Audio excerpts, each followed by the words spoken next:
Okay, so let's move ahead with a fun fact that we have got for you. 1 second. Yeah. So in a recent study that was conducted in US, it was noticed that the biggest fear that humankind has is that of public speaking. Would you really believe that in the list that was published, public speaking was at number one position and death was at number second, which means that people fear public speaking even more than death. That's interesting, right? Definitely. So, coming to how to build confidence and its importance. Now, confidence is the essential prerequisite that you require before we tell you how to deliver the best presentation and speeches, because it is the most important thing. When you are confident, you will be able to make a good impression. Now, building confidence, I will tell you the importance with an example. Back in 10th standard, so there was a PT teacher of ours. So the thing that we all know is that PT teachers are good at two things. One, teaching physical education, and second is teaching English. So it happened that he asked us to define something, a physical education term. So one of my friend went on defining it, but the only thing that he did was he was a bit nervous while saying that definition. So sir said that this is not the right definition. After that, it was my turn. I said the exact same thing that my friend did, but the difference was that I used confidence while presenting that definition. So and sir was like that, you are right. So this is the importance of confidence. And plus what happens is uh, being confident, if you want to know how you can do wonders with confidence, I would highly recommend that you watch Leonardo DiCaprio's Catch Me If You Can. It's a wonderful movie, so you would enjoy that. Right. Now we'll tell you some of the ways by which you can boost your confidence or you can be confident while presenting your speech or your presentation, whatever it is. So the number one point that we have for you is positive mindset. It's very important to be positive while presenting. So how can you be positive? Just think to yourself before presenting or before standing up in front of the public that aham brahmasmi. Now what this Sanskrit term means is, the translation of this Sanskrit term is I am God. So think to yourself that I am God, I am divine, I know everything. These people know nothing. Whatever I'll say will be correct, and you will see that you will have the confidence to speak in front of people. Now to add to that, like back in school when I used to give speeches, when I went on a stage, I thought that I am the one, I know everything, the audience doesn't know anything, मेरे को ही सब कुछ आता है, हम ही हैं परम ज्ञानी, हमको सब आता है. So although many people say that this isn't the right way, that audience knows a lot of things, I agree to that. But the point is that you convince yourself that you know everything, and it helps build confidence in you. Plus you imagine, you use imagination and visualization so that it builds a positive mindset. You imagine yourself giving the best presentation out there and giving the best speech that you want. So that will also help build your confidence. Next up is we have is filler words. Now, what do we mean by that is using non-fluencies in your presentation and speeches. Non-fluencies like you know. Now, some people use that out of habit, while others use it when they are nervous. And nervousness is the case in most cases.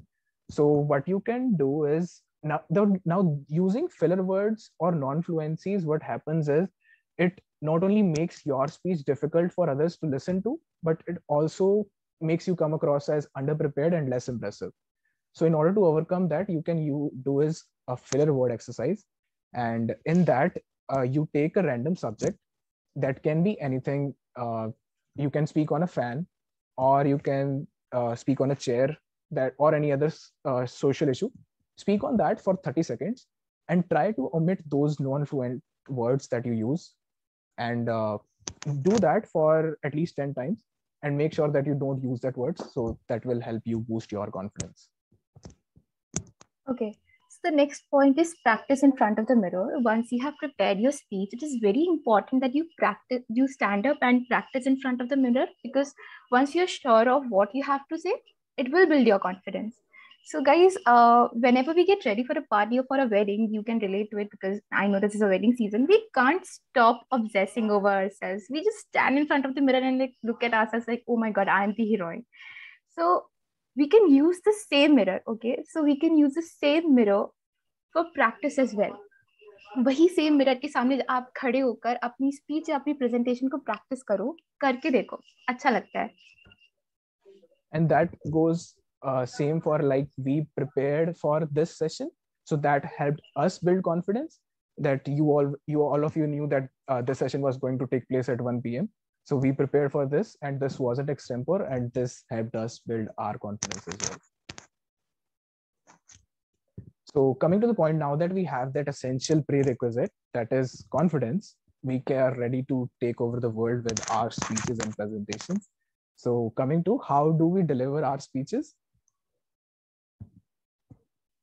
Next slide, Bobby.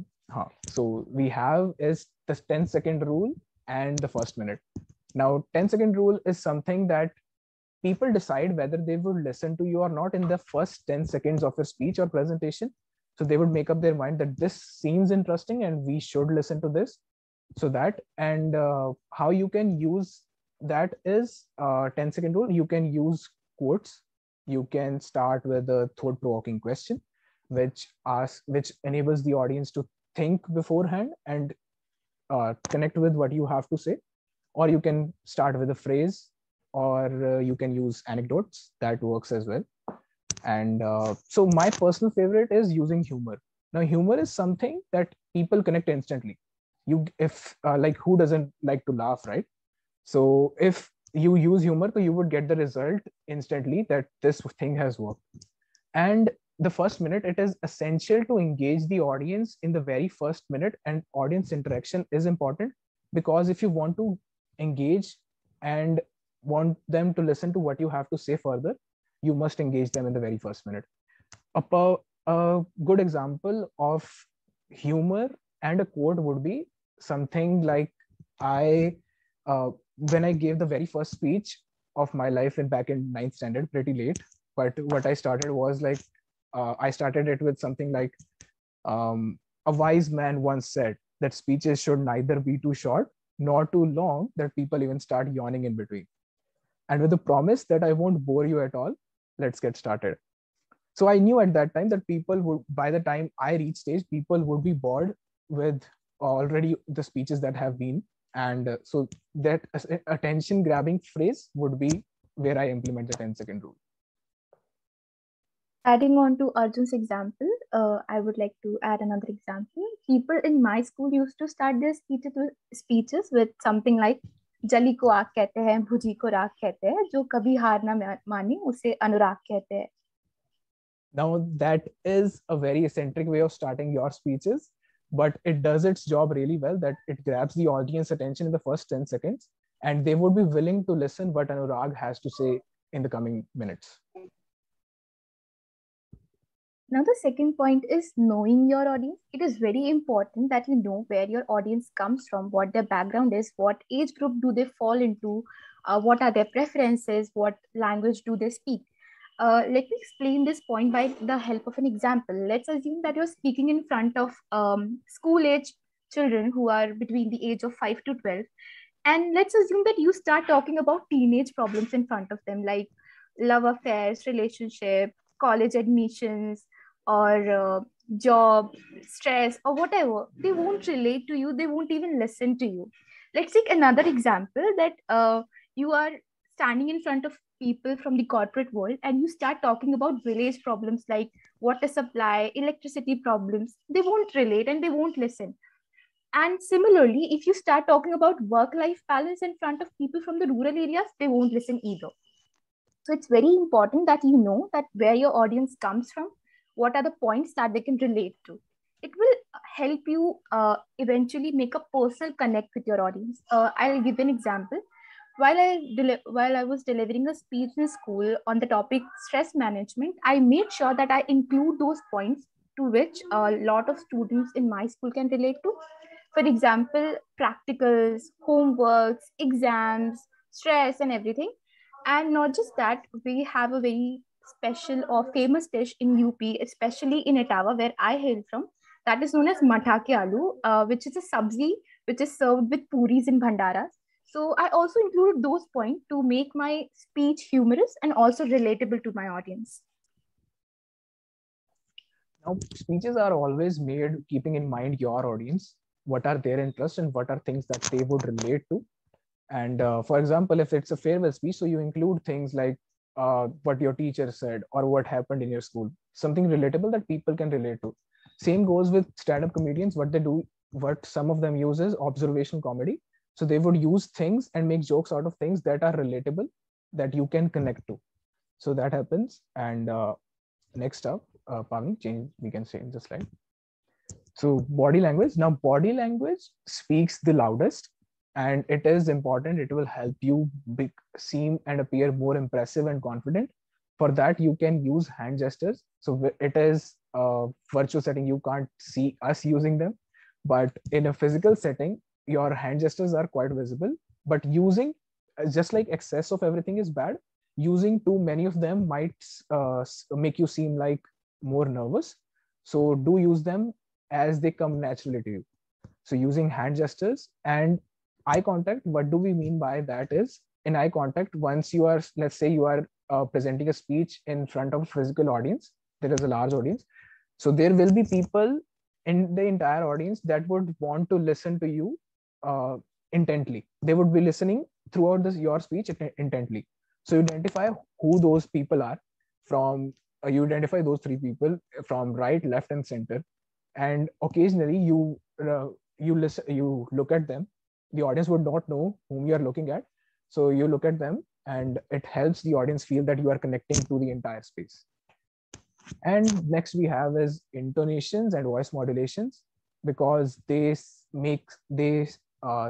help the speech look more professional, and you stress certain words, the rise and fall of your voice, that is included. So that comes under body language. Now the screen is visible. Contagious emotions. Now emotions are contagious, and in order, so you should do that in a sense that people are able to relate to what you have to say. Let's say if you are presenting a session enthusiastically, so do that from the heart, because people will be able to relate to your emotions. And if you are presenting something or you are selling a sad story in a melancholic mood, they would be able to relate to that.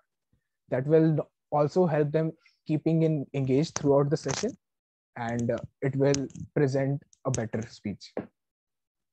Next slide, Bhavin. Laptop isn't working. Should I will start. I will present it.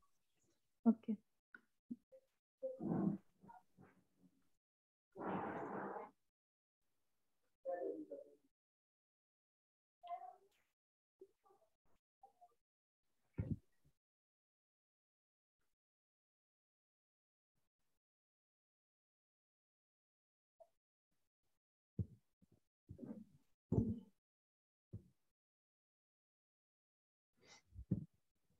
All right, so coming to the end of this session, to conclude, sum up what you have already said in the entire speech or your presentation, and try to end on a note for which people remember you.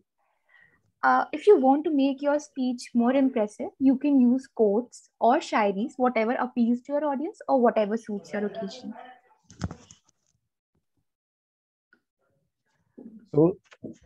So in the end, we would say that the world will be ruled by people who tell stories. Now, everything said and done, we have given you a complete blueprint. Now, all you have to do is practice. The public speaking is an art that can be mastered through practice. Now, only you can help yourself. What we can do is only advise you. And I think this session would have helped you with practical things that you can implement. So rest is up to you for implementation. So at last, we have a question for you. Where do you think we implemented these things ourselves in our session?